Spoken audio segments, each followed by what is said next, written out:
Bienvenidos, bienvenidas a Ana Lucía Estela Estudio. Una vez más, me presento para los que no me conocen, me llamo Luchi y hoy vamos a estar viendo la unidad número 9 de Introducción al Derecho, acá en Sin Lugar a Dudas, en esta sección.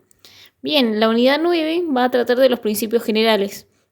Nosotros vimos de que el derecho carga con ciertos valores, persigue ciertos valores y se inspira de otras ramas.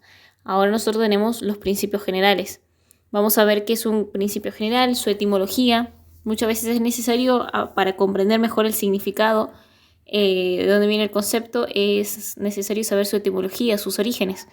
Las clasificaciones, según distintos autores, por ejemplo, de Bobbio, de Vigo, y su función en la creación e interpretación y aplicación del derecho. Muchas veces no basta con solo aplicarlo, porque al aplicarlo nada más puede cometerse un error, así que es necesario interpretarlo.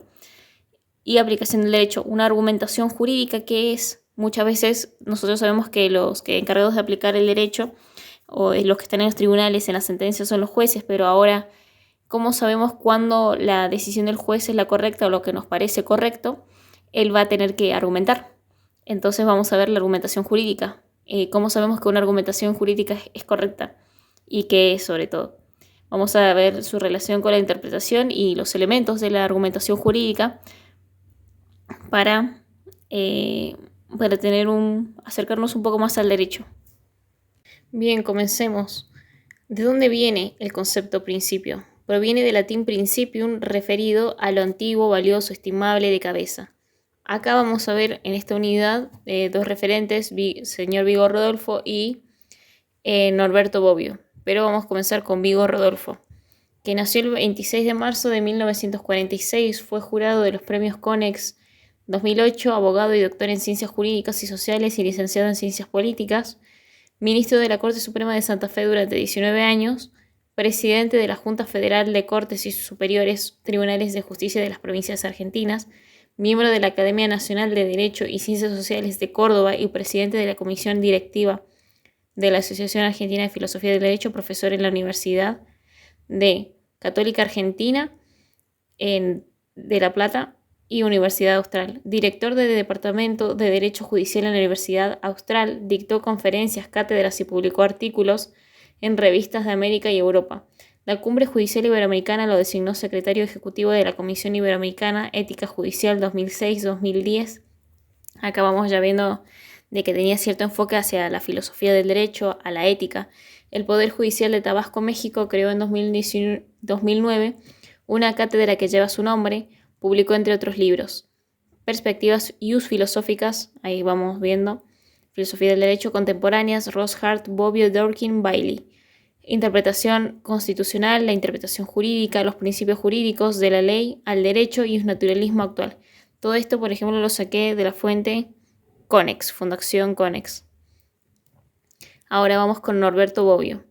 Nació el 18 de octubre de 1909. Él no es argentino, no fue argentino, fue de Italia, de Turín. Fue filósofo, jurista, historiador político, periodista, politólogo, profesor universitario y escritor.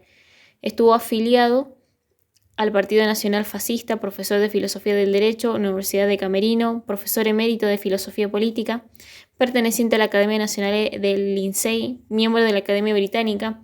Fue senador vitalicio de Italia, siendo presidente de la República Sandro Pertini.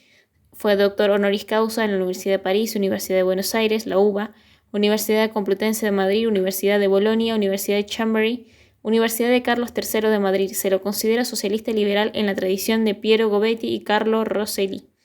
Participó en el movimiento liberal socialista creado por Aldo Capitini y Guido Calogero, afiliado al partido clandestino Partito de Azione, y fue candidato en las elecciones a la Asamblea Constituyente Italiana de 1946, influenciado por sus estudios de leyes y economía por Hans Kelsen y Vilfredo Pareto. Entonces, acá nosotros vamos a ver los autores, pero esos autores a la vez toman otras teorías. Por ejemplo, Santo Tomás de Aquino se inspiraba mucho en Aristóteles. Y también entre los grupos de Santo Tomás de Aquino, por ejemplo, estaba también San Ambrosio, San Agustín. Entonces, acá vemos un resumen de Vilfredo Pareto. Fue economista, filósofo, sociólogo, profesor universitario, ingeniero y matemático, crítico del socialismo y la democracia. Contribuyó con las ideas de las curvas de indiferencia y el desarrollo de la microeconomía. Y ahora por otro vamos con un resumen de Hans Kelsen. Fue un abogado, juez, filósofo, profesor universitario y jurista del derecho. Desarrolló la teoría pura del derecho, que eso lo vamos a estar viendo en la unidad número 12. Y volviendo a Bobbio, es que fue integrante de la resistencia antifascista, integrante del movimiento Justicia y Libertad, con contenido socialdemócrata, y en diciembre fue encarcelado. Luego Norberto se alejó de la política tras no lograr el triunfo en ocupar un escaño en el Congreso italiano. De igual forma, siguió participando en diversas actividades de carácter cultural. Integrante de la Asamblea Constituyente del Partido Socialista Unitario, realizó aportes en el campo de lo pragmático e ideológico, anotándose en la Universidad de Turín, fundador de la Cátedra de Economía Política, decano de la Facultad de las Ciencias Políticas, miembro de la Academia Nacional y del INSEIS y Academia Británica. Fue profesor emérito de la Universidad de Turín, senador de por vida en 1884, se registró como independiente en el Grupo Socialista.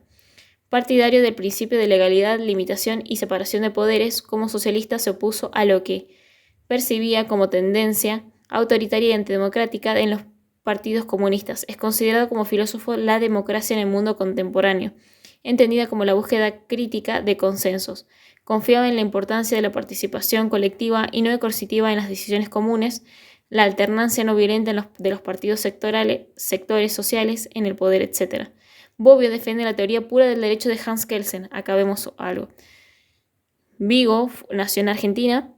Bobbio se desarrolló en la mayor parte de su vida en Italia, pero vemos que después acá también fue profesor y defiende la teoría pura de Hans Kelsen contra las críticas de naturalistas y marxistas. Él concibe el ordenamiento jurídico como positivismo jurídico y fue uno de los principales exponentes del socialismo liberal.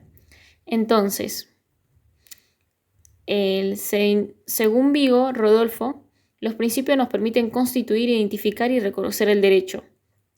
Es decir, Vigo nos dice que para construir el derecho vamos a recurrir a los principios, por eso nos permiten constituir, identificar y reconocer el derecho. Ahora, por otro lado, Norberto Bobbio nos engloba tres causas, es decir, la naturaleza. ¿Por qué debemos considerar a los principios como verdaderas normas? ¿Por qué los tenemos que considerar importantes? Y según su naturaleza, porque generalmente se obtienen de normas particulares que no pueden cambiar de naturaleza porque poseen generalidad. Es decir, nosotros tenemos una norma particular, pero va a ser un principio general, haciéndolo, como la misma palabra lo dice, más general, más grande. Entonces, se obtienen de normas particulares según Norberto Bobbio, según su naturaleza, se debe considerar verdaderos principios, o sea, se debe considerar a los principios verdaderas normas porque se obtienen de normas particulares que no pueden cambiar de naturaleza porque poseen generalidad. Entonces vendría siendo una norma, pero en estilo general. Eso dice Norberto Bobbio. Llenan vacíos legislativos, es decir, nosotros cuando no tenemos una norma particular que pueda aplicarse al caso, vamos a recurrir, el juez recurre a un principio general, como lo dice la palabra. Entonces ahí vamos entendiendo. Llenan vacíos legislativos y ofrecen prescriptivas de conducta, es decir, indicaciones de conducta del deber ser, a pesar de no tener normas particulares por su generalización. Ahora vamos a ir a la fuente. Ya vimos la naturaleza, que está para llenar vacíos legislativos y que al final se los consideran normas particulares, pero al obtener esa generalidad se transforman en un principio. Ahora su fuente, según Norberto Bobbio. Hay dos puntos de vista. Tenemos los ius positivistas y los ius naturalistas. Ius positivistas viene de positivismo, ius de derecho. Entonces, ius positivistas sostienen que los únicos principios están en el derecho vigente, es decir, en el derecho escrito, legislado, plasmado. Ahora, los ius naturalistas vienen del derecho natural. Los principios son verdaderas normas supremas, son verdades supremas que están incluso fuera del ordenamiento jurídico. Entonces ya vamos viendo la fuente que pueden recurrirse, o sea, los ius positivistas y los ius naturalistas, y también su naturaleza, es decir, que está para llenar vacíos legislativos y de que vienen de normas particulares y al extenderse se hacen generales.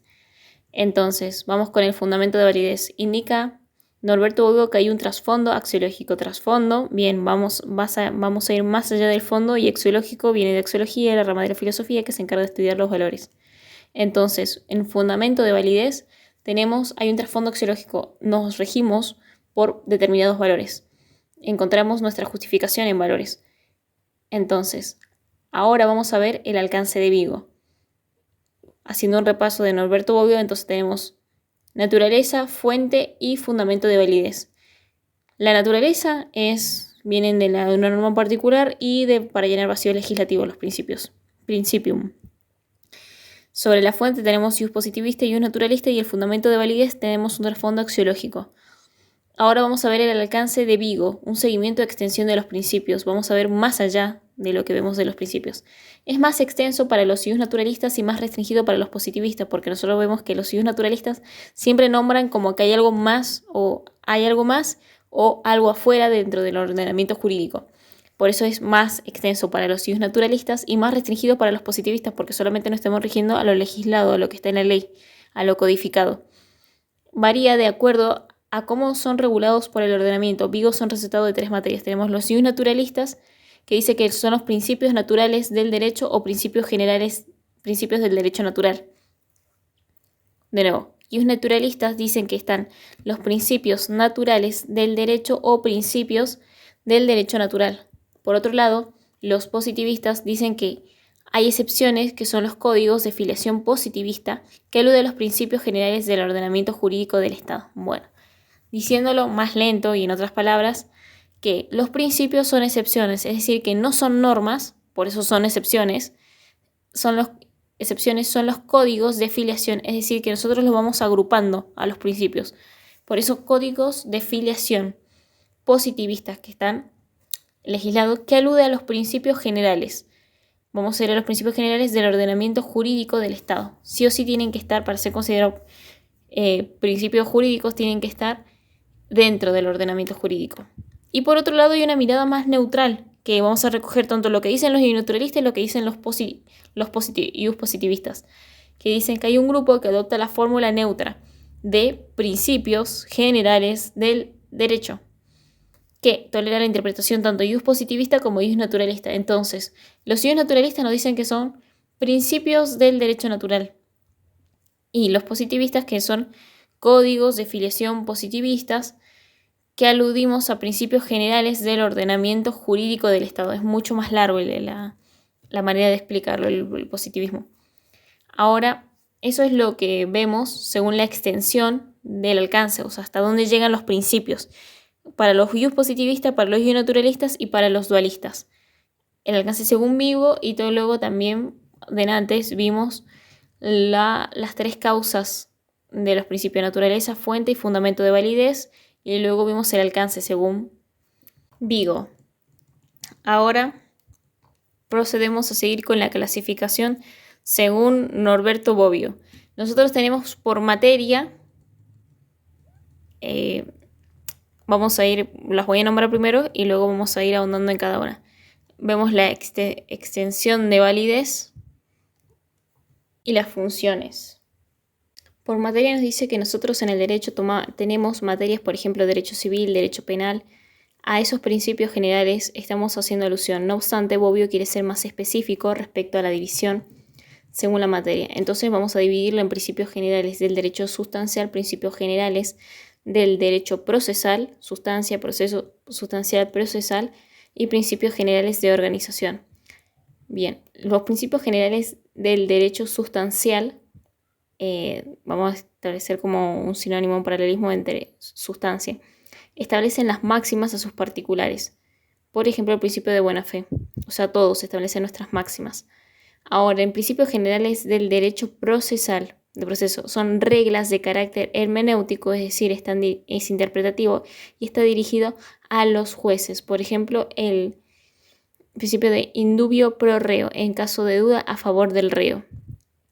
Y por último tenemos los principios generales de organización, que están dirigidos a los legisladores, por ejemplo, los diputados nacionales. Por ejemplo, acá el diputado nacional de Mendoza actualmente es Correa Llano Facundo, senadores nacionales. Y acá mi pregunta es, El Senado, ¿cómo está integrado el Senado? ¿Cuántos senadores pueden ir por provincia?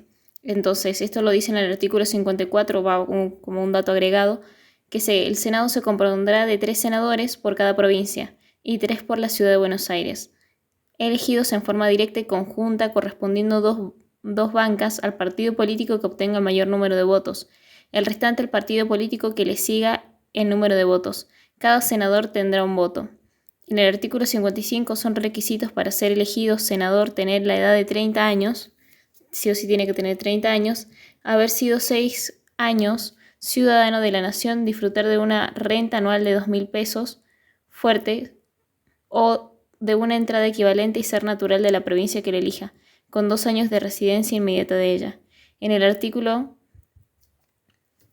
56 vemos que los senadores duran 6 años en el ejercicio de su mandato, es decir, tienen que tener más de 30 años, durar 6 años en el ejercicio de su mandato y son reelegibles indefinidamente, dato importante. Pero el Senado se renovará a razón de una tercera parte de los distritos electorales cada 2 años. El artículo 57, el vicepresidente de la Nación será presidente del Senado, pero no tendrá votos sino en el caso de que haya un empate en la votación. Artículo 58, el Senado nombrará un presidente provisorio que lo presida en caso de ausencia del vicepresidente o cuando éste ejerce las funciones de presidente de la Nación.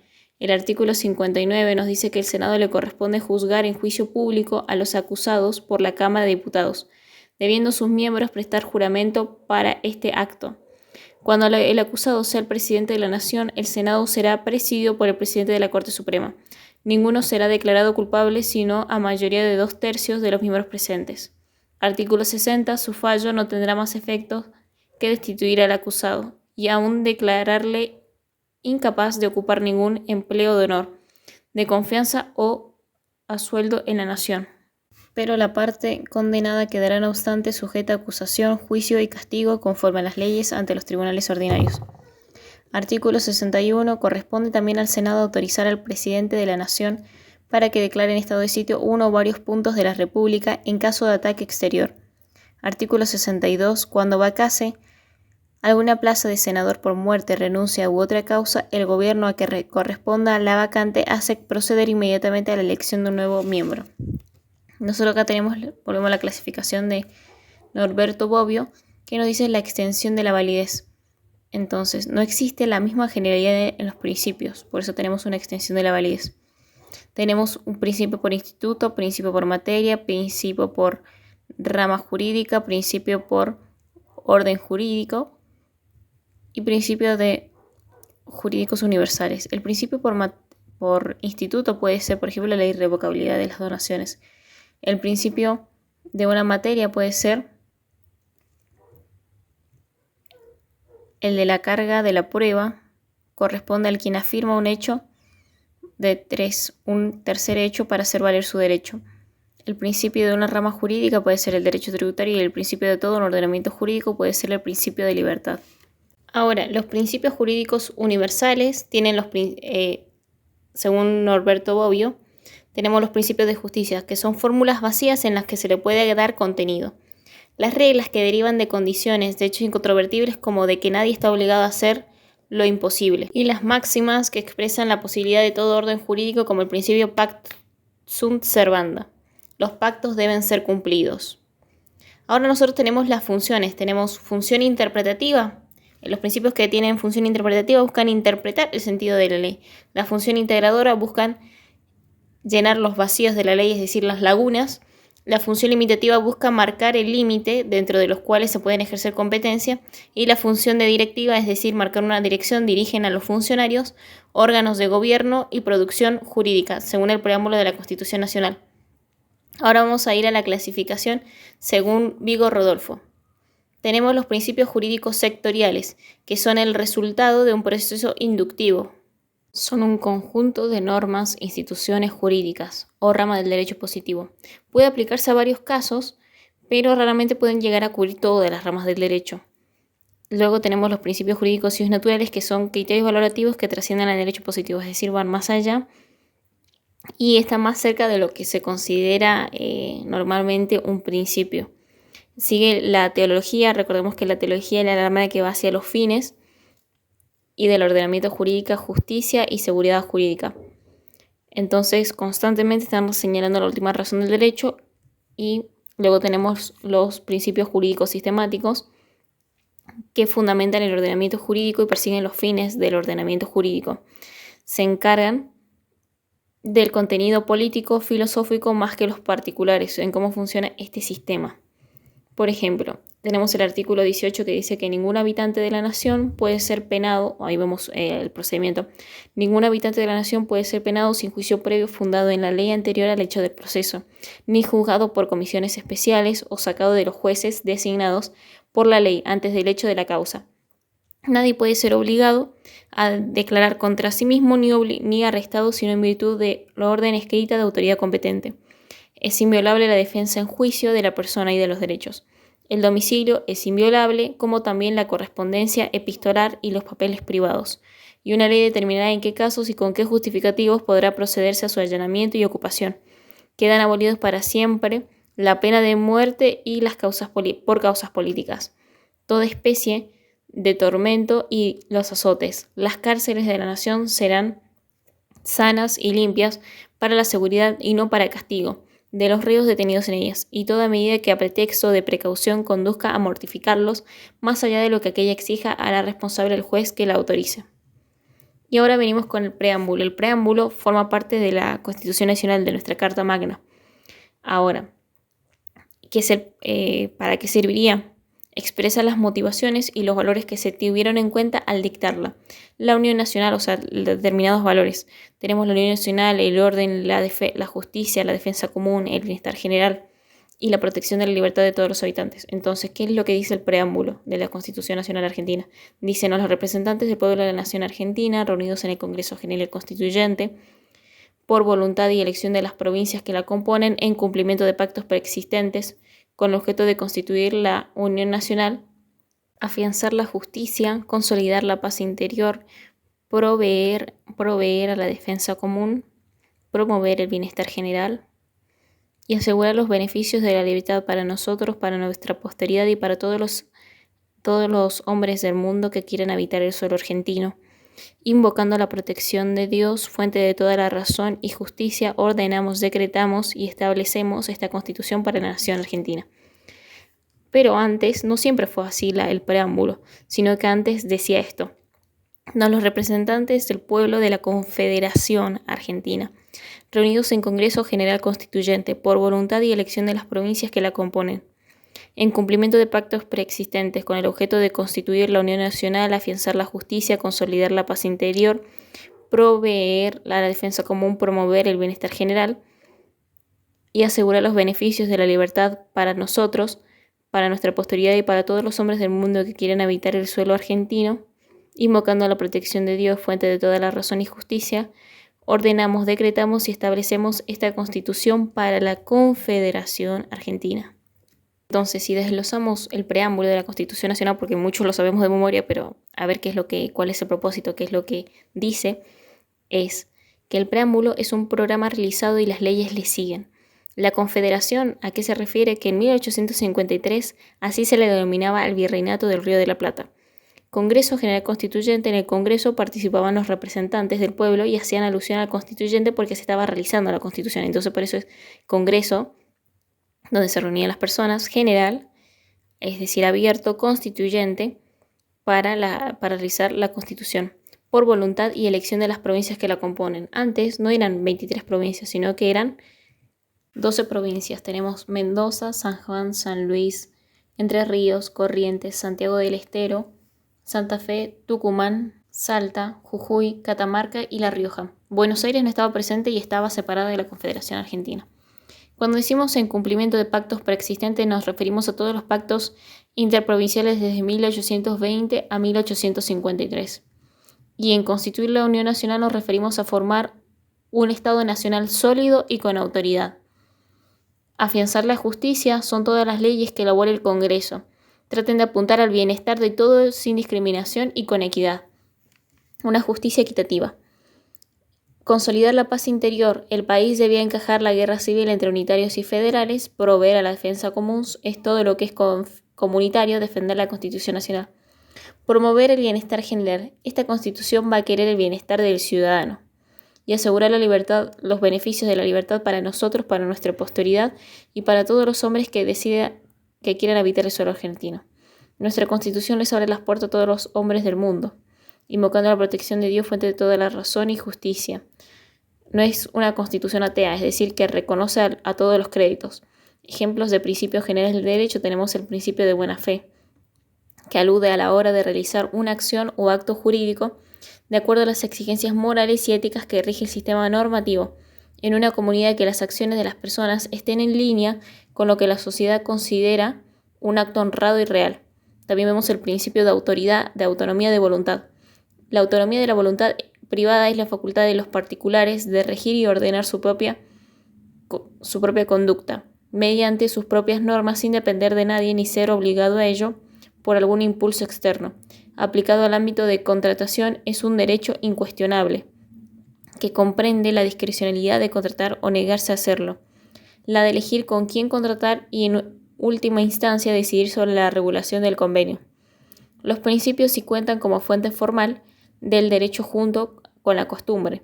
O sea, tenemos, recuerden, ley, costumbre y jurisprudencia. Sí cuenta como fuente formal del derecho junto con la costumbre, jurisprudencia y la ley. El Código Civil lo reconoce que cuando se presenta una laguna legislativa, recién es presente la laguna, pero la principal fuente formal del derecho es la ley. El Código Civil lo reconoce que cuando se presenta una laguna legislativa se recurre a los principios. Los principios pueden fundar o dar origen a las normas constitucionales, legales y jurisprudenciales. Ahora vamos con la función en la creación, interpretación y aplicación del derecho. Los principios se cuentan como fuente formal del derecho junto con la costumbre, jurisprudencia y ley. Y también pueden fundar o dar origen a las normas constitucionales, legales y jurisprudenciales. Nosotros tenemos principios naturales y sistemáticos que están presentes en las normas generales y consuetudinarias. También tenemos los principios naturales y principios sistemáticos que están presentes en las normas legales y consuetudinarias. Los principios sistemáticos y los principios sectoriales que rigen en las normas individuales. Los principios ayudan a interpretar el sentido y el alcance de las normas, teniendo en cuenta lo justo, natural y las exigencias históricas del justo positivo. En el derecho puede presentarse lagunas legislativas, la forma de llenarlo es recurriendo a elementos, en este caso principios. Los principios ayudan a interpretar el sentido y el alcance de las normas teniendo en cuenta lo justo natural y las exigencias históricas del justo positivo. Los principios integran el ordenamiento jurídico y que no haya llegado a manifestarse en sus normas positivas. Complementan el ordenamiento jurídico y se pueden recurrir a los principios superiores que regulan la conducta humana. Ahora vamos a ir con la argumentación jurídica, que es su relación con la interpretación, los elementos y la función. Bien, nosotros tenemos la argumentación jurídica. Acá, argumentación jurídica, siempre cuando nos dan una nueva parte o una nueva teoría, es necesario ver los conceptos, la familia de palabras. ¿Qué es argumentar? Argumentar es el razonamiento que se emplea para probar o demostrar una proposición, es decir, defenderlo con argumento, o bien para convencer a alguien de aquello que se afirma o se niega, según la RAE. Y jurídico, que obviamente tiene un tinte o tiene un contenido jurídico, o sea que atañe el derecho. Las teorías de la argumentación buscan proponer modelos de la tarea que hacen los juristas para determinar si la argumentación brinda la respuesta correcta y suficiente a los conflictos. Se trata de ver al derecho para la solución de determinados problemas prácticos de convivencia humana en sociedad. Se trata de una visión instrumental, pragmática y dinámica del derecho que presupone, porque nosotros lo estamos utilizando la argumentación como un instrumento para dar una justificación, pragmático porque no vamos a basarnos solamente en lo que dice la ley o dar cuando el juez argumenta no va a dar con un lenguaje jurídico extremo, sino que va a ser práctico. Pragmático viene de práctico. Va que sea útil y dinámico, es decir, se puede agarrar de varias cosas, no solamente cuando argumenta puede en lo jurídico, sino también puede recurrir a un asesor, a otros recursos del derecho que presupone y utiliza y da sentido a otras teorías del derecho. Entonces el derecho se lo considera como argumentación. La analogía es la perspectiva de quien no se limita a contemplar el edificio del derecho, pese afuera o a proyectarlo prescindiendo de los problemas que planea su ejecución, sino que participa activamente en la construcción y se siente comprometido con la tarea. Al derecho es necesario interpretarlo. El juez tiene el deber y la potestad de decir el derecho de una manera imperativa, es decir, en modo de orden. Al interpretar se debe razonar para descubrir su sentido, qué es y el alcance, hacia quién va dirigido. De la norma, el proceso debe ser argumentado. Entonces nosotros tenemos elementos de la argumentación jurídica. La argumentación jurídica brinda una mejor resolución al conflicto, permite entender un poco más allá. Busca identificar las mejores respuestas jurídicas disponibles en el derecho vigente que incluye normas y principios para ofrecer buenos argumentos. Entonces, para que se dé esta argumentación de una manera efectiva, es necesaria la existencia de una duda sobre determinada conducta a analizar, si está permitida, prohibida o es obligatoria. La pregunta es que tiene varias respuestas, por eso vamos a buscar una argumentación. Y la respuesta elegida debe traer consigo razones. Las respuestas deben estar acorde, al derecho vigente, y sus afirmaciones, además de ser vinculadas, deben tener buenos argumentos. La discusión dialógica supone la presencia de un tercero, que sería un juez. Cuando los abogados presentan su argumento, está la presencia de un juez, el cual decide entre las respuestas y argumenta a favor. La discusión dialógica supone la presencia de un tercero, el juez decide sobre la respuesta y argumenta a favor de la que eligió, el cual elige el juez. Y la función del derecho es superar las insuficiencias del diálogo social, por esto tiene reglas, operadores habilitados y cultura que define y completa su funcionamiento, es decir, podemos recurrir a otras herramientas para la ayuda. Y el sistema jurídico tiene una doble misión. Tiene la estática, que son las normas y los principios, que lo podemos ver, lo podemos ver plasmado, legislados a las normas. Y la dinámica es la interpretación y argumentación, porque ahí esa actividad se nos utiliza como un instrumento, el pragmatismo, de cómo se debe operar las normas y principios. Entonces, una respuesta jurídica una respuesta jurídica va a venir y va a ser correcta después de la argumentación. La respuesta jurídica va a ser correcta cuando sea sincera, es decir, verdadera tanto para el juez como para el abogado, tenga un propósito de justicia, el fin último para el juez y el abogado, debe respaldarse en razones válidas, verdaderas y suficientes, sea coherente, es decir, que no sea contradictoria, sea persuasiva, debe recurrir a la retórica, sea justa, debe responder a una justicia integral y controversial. Comprueba que el juez no ha construido su diálogo a base de una conveniencia. Pues ya entonces si estaría no siguiendo, si fuera su conveniencia, ya no sería un tercero imparcial. Informalmente correcta, es decir, seguir las reglas de la lógica. ¿Para qué sirve la función de la argumentación jurídica? Es validar la decisión jurídica al llegar a una conclusión favorable, es posibilitar el control de los interesados, justiciable. Legitimar la función judicial, hacerlo eficaz, mostrando razones que lo justifican. Nutrirlos al brindar respuestas correctas que van a ayudar a casos análogos. Identificar las razones y argumentos valederos. Facilitar para que las respuestas jurídicas tengan estabilidad y merezcan ser seguidas por otros jueces y juristas. Y también se demostrará la moral en el ejercicio de su autoridad. Con eso estaríamos terminando la unidad número 9 de Introducción al Derecho. Ante cualquier duda lo pueden escribir en los comentarios. Nos estamos escuchando en el próximo episodio o video. Chao.